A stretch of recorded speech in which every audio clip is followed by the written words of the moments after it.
अगली बात कही नष्ट पुत्रा, जिसके गर्भ में संतान जानकर समाप्त हुई है या अनजानकर समाप्त हुई है, दोनों ही तरह से अपराध है। आज हम दो और हमारे दो के चक्कर में इतनी भ्रूण हत्या हो रही है, बच्चों के गर्भ में इतने मर्डर और कत्ल हो रहे हैं कि ईश्वर माफ नहीं करेगा।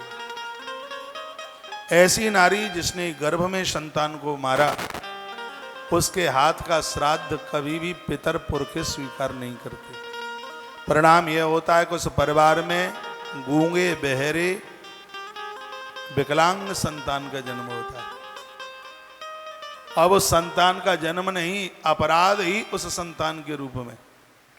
ना तो ये कह सकते कि इसकी मौत हो जाए और ना उसमें राजी है कि जिंदा बना रहे, क्योंकि उसको कष्ट मिलता है, कष्ट भोगता है।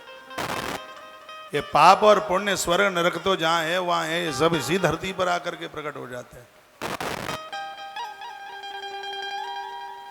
जिस नारी ने अपने गर्भ में संतान को मारा, भ्रूण हत्या करी, स्पष्ट वर्णन है कि ऐसी स्त्री को यज्ञ में बैठने का अधिकार नहीं है।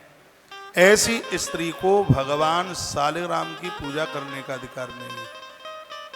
आपने सुना होगा, कहा जाता है कि नारी सालिग्राम की पूजा नहीं कर सकती। मैं छाती ठोक करके कह सकता हूं, प्रमाण के साथ कह सकता हूं, नारी सालिग्राम भगवान की पूजा करने की अधिकारिणी है। कोई काटे मेरी बात। नारी सालिग्राम भगवान की पूजा करती है। हाँ, वो नारी नहीं कर सकती जिसने गर्भ में भ्रूण हत्या करी है, संतान को मारा है, पति को विष दिया है, अपने पति को छोड़कर किसी गैर पुरुष के साथ संबंध जोड़े है।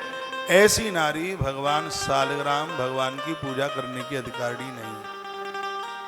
एक और अद्भुत बात मैं आपको बता रहा हूं, यदि किसी ने ऐसी त्रुटि करी है, ऐसी गलती करी है, भगवान गणेश को वो प्रायश्चित करे, उपवास करे, 1 वर्ष के लिए गणेश चौथ की कथा सुने, गणेश को दूर्वा चढ़ा करके बंधन प्रार्थना करे और अब गलती करना कर दे बंद। भगवान गणेश उसके संपूर्ण पापों को जला करके राख कर देंगे। फिर वह स्त्री पुरुष भगवान सालिग्राम भगवान की पूजा करने के अधिकारी हो जाएंगे। ये पाप नहीं, ये पाप का बाप है, गर्भ में भ्रूण हत्या करना और बच्चों को मारना। ये आजकल बहुत हो रहा है। वैसे महाराष्ट्र की हर दीवार पर लिखा है, मुझे मराठी समझ में नहीं आती, लेकिन थोड़ा आप लिख देते हैं तो पढ़ लेता हूँ। वो सब दीवारों पर लिखा है, अस्पतालों की दीवारों पर, उस पर लिखा है कि हॉस्पिटल में गर्भ जांच कराना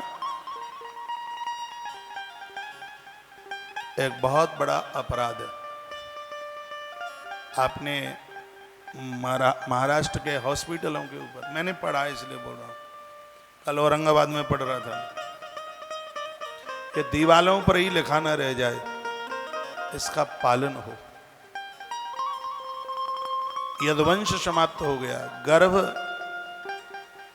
का एक रूप दे करके और कृष्ण के वंश में जन्म लेने वाले वो बच्चे दुर्वासा जी के पास पहुंचे, कहा ये बता दो कि बेटा होगा कि बेटी। महात्मा को इतना क्रोध आया और कह दिया जनश्रुति बहु मंदा मूसलम कुल नासना,